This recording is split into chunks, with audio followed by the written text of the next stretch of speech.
வணக்கம் உறவுகளே, இன்றைக்கி நம்மளோட கிராண்ட் ஓஃபல் ரெசிப்பியில் ரொம்ப சுவையாக மீன் குழம்பு எப்படி செய்கிறதுன்னு பார்க்கலாம். மீன் குழம்பு பண்ணுறதுக்கு 3 மீடியம் சைஸ் தக்காளியை தோல் சீவி மேலே உள்ள பகுதியை கட் பண்ணிவிட்டு கையால் நல்லா மசிச்சு எடுத்துக்கலாம்.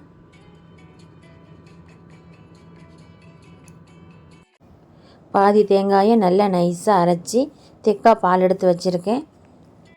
அப்புறம் ஒரு பெரிய லெமன் சைஸ் புளியை கரைச்சி எடுத்திருக்கேன். கட்லா மீன் நல்லா கழுவி சுத்தம் பண்ணி வச்சுருக்கேன். சுத்தம் பண்ணதுக்கு அப்புறம் 650 கிராம் இருக்குது. சட்டியில் 3 டேபிள் ஸ்பூன் நல்லெண்ணெய் ஊற்றிடலாம்.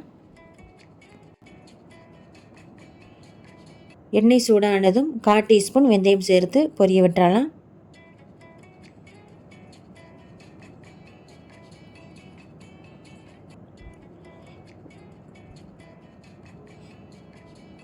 வெந்தயம் நல்லா பொரிஞ்சதும் ஒரு மீடியம் சைஸ் பெரிய வெங்காயம், 25லேருந்து 30 சின்ன வெங்காயம் ரெண்டையும் கட் பண்ணி வச்சுருக்கேன். இதை இப்போ சேர்த்துடலாம்.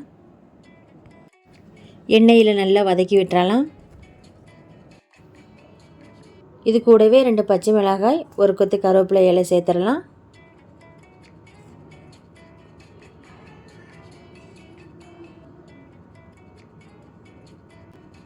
வெங்காயம் நல்லா வதங்கிருச்சு.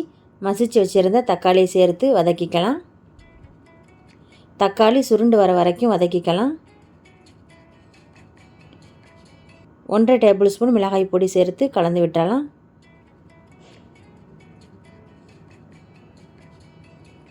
மூணு டேபிள் ஸ்பூன் குழம்புத்தூள் சேர்த்துடலாம்.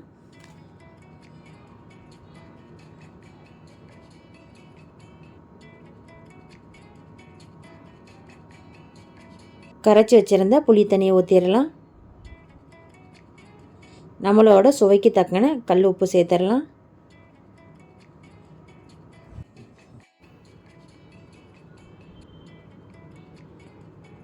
ஒன்றரை டம்ளர் அளவுக்கு தண்ணி ஊற்றி கலந்து விட்டுறலாம்.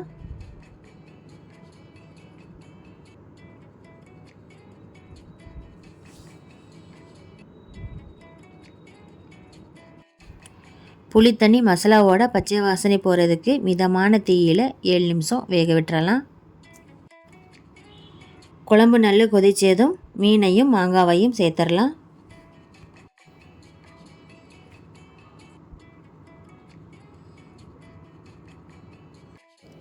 பாதி மாங்காய் கட் பண்ணி சேர்த்துருக்கேன். 100 கிராம் இருக்குது. மீன் மாங்காய் சேர்த்து 5 நிமிஷம் தீயை மீடியமாக வச்சு மூடி போடாமல் அப்படியே வேக விட்டுறலாம்.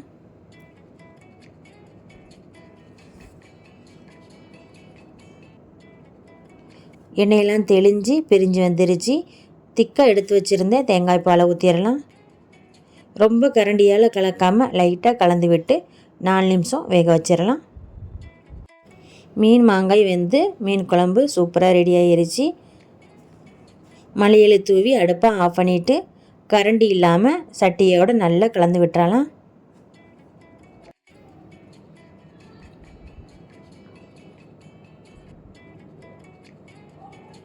மீன் குழம்பு செஞ்சதும் 1 மணி நேரத்துக்கு அப்படியே வச்சுருங்க. குழம்புல எண்ணெய் தெளிஞ்சு மீன் நல்லா ஊறி சாப்பிட்றதுக்கு மீன் குழம்பு ரொம்ப ருசியாக இருக்கும். இதே மாதிரி இதே அளவுகளோடு கண்டிப்பாக நீங்களும் செஞ்சு பாருங்கள். இந்த வீடியோ உங்களுக்கு பிடிச்சிருந்தா லைக் பண்ணுங்கள், ஷேர் பண்ணுங்கள். நம்மளோட கிராண்ட் ஓஃபல் ரெசிபிக்கு சப்ஸ்கிரைப் பண்ணுங்கள். நன்றி.